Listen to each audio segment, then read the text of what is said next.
ভারত বাংলাদেশ সীমান্তে red alert জারি করেছিল, অথচ পিলখানার এই অনাকাঙ্ক্ষিত ঘটনাটা ঘটেছিল সময় আনুমানিক 9 ঘটিকায়। আমাদের প্রশ্ন, ওই সময় ভারত 3 ঘন্টা আগে কেন সীমান্তে রেড অ্যালার্ট জারি করেছিল?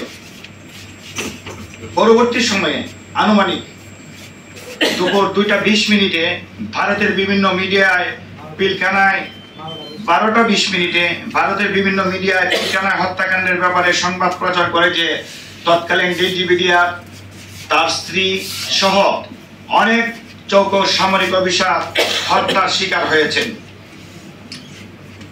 অথচ বিডিআরের 13 জন সদস্যের কমিটি নিয়ে যমুনাতে যখন মিটিং চলে, তখন তাদেরকে প্রশ্ন করা হলে হত্যাকাণ্ডের ব্যাপারে তারা সবকিছু অস্বীকার করে, যার ফলে দেশের মানুষের কাছে এই হত্যাকাণ্ডের ঘটনা আজও অজানাই রয়ে গেল।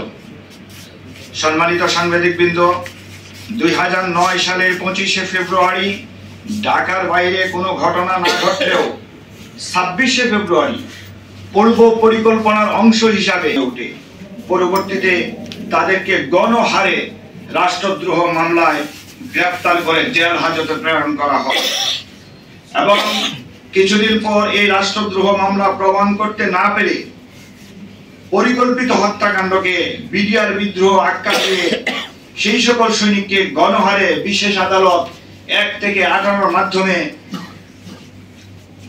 বিভিন্ন প্রকার জেল এবং জরিমানা করা হয়।